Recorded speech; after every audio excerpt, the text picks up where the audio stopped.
season and you think about just where you guys started and Clint saying that he wants you guys to be the best version of yourselves at the end. Yeah, and like to resume the season, obviously, as players, we had to go through a lot of changes in the team and everything. But yeah, obviously, I've always felt during the season that we had something, we just really weren't able to find the consistency in regular season, and like especially now that we see the way we finished, like with what we have, it could have been something special. And if I think that we were maybe in a better spot, in a playoff spot, so I see. Yeah, obviously we're gonna get better, and because we have everything, we have the tools to get better. We have what's necessary to be better in the playoffs and as a playoff team. Do you think there's some measure of pride of how you guys, even though you don't win Game 6, but how you kind of finished out Game 5 and 6 there, compared to how? Especially, that's why I see like our character about how we came in Game 5 in Boston to go and get it. We felt that we never let down, and we had that pride in us, and we were able to come back and keep on playing and keep on believing. And I mean, we've done it. You know, also 2 years ago we've done it. I mean, it's something that there is in this group that we have. We've done it before, and we did it again this year. And I really feel that if we can take a regular season, build a consistency during the regular season to put ourselves in the top 5, top 4 in the East, that's definitely a playoff run is going to be different for sure. So what is that goal for next season? Because you guys were tearing back and forth between 500 and just under. Yeah. No, but like I said, like us, I mean, we're not. I don't think what we have, we're a 500 wins, 500% wins team. So I really believe we were. I mean, 2 years ago we were top 4, we went to the Eastern Conference Final. Okay, it doesn't matter what people were saying or not. This is what happened, and I believe that. And once you get to that spot, anything can happen. When you get to conference final, you can get there. So I think that if we're in top 4 team again, we get a lot of chance to go there again and maybe be able to get to the finals after. So I just think that when you're in top 4, you give yourself chances to get there. So that's all we need. And it starts by being better in regular season for sure. When you talk about consistency, just how much does that involve? Just having a head coach for the entire season, like Coach Clint? Yeah. Obviously, there's been a lot of changes this year with the front office and coaches, and obviously as players, sometimes you maybe feel it a little bit.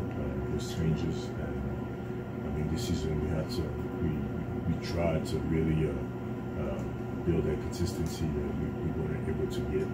Our goal was to still finish the top 6 in the East. We didn't do it, but we were still close. And it's obviously not easy whenever you see a lot of changes around you to be as consistent as you want.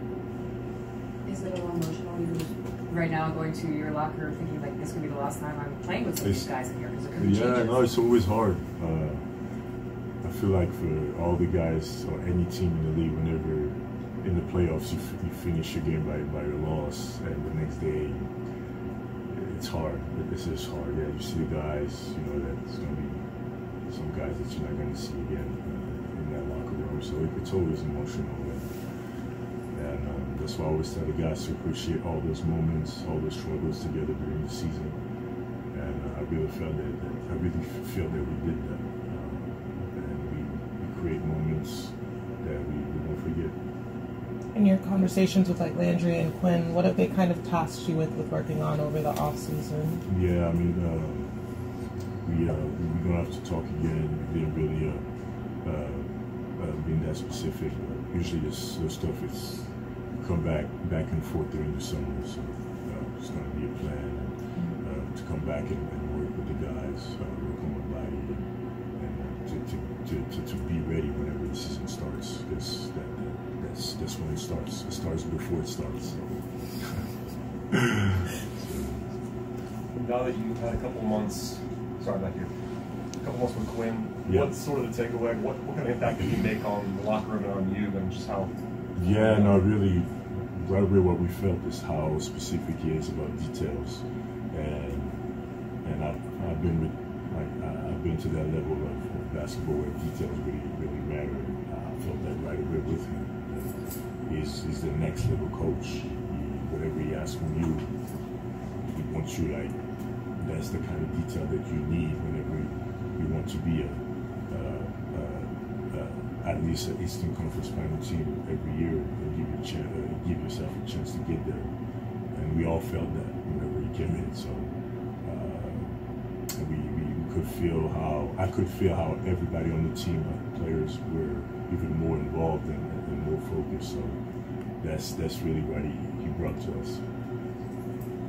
Clint, what have you seen out of the growth of Onyeka? I really feel that he's just not scared. Develop a shot, being a presence off the bench every time. I really felt that this year he became more and more aggressive, offensively, defensively. Start shooting a couple threes. Not scared. Clint, what can you say to the fan base this season and how they support you guys? I felt that, and this is what I love, is whenever, obviously the most recent time, which was the playoffs, I really felt that the fan, I really appreciated how they showed up last night. And it was incredible. And this is the moment we do for us as a basketball player in the NBA to really make something happen in the city, and we felt that we did. It was awesome. It was incredible. What are you looking forward to most about the summer? Not basketball-wise, but just life-wise. Yeah, get away from you guys. Nah, just get away. Yeah, because it's such a long season, it almost feels it feels like a different life for a couple of months, weeks to adjust, to just get away with everything. On my part, I just like to go back to Europe, Switzerland, Geneva, peaceful rest, and just get all the rest that I need to really recharge and to get back to it stronger. How much time do you take away from basketball, like, completely? I mean, will you like not even watch the final? Yeah, it depends. Usually, what I like when I'm in Europe is that I got to cut off, because whenever there's games on, it's night over there, so it's almost like you have to, and that's what I like. And I don't see no ESPN or anything, so it's really like you're forced to it. So usually I like this like 3 weeks, 3-4 weeks before you start feeling that you need to maybe start doing something. So that's at least a mental break that feels good. All right. Thank you, Clint. Thank you.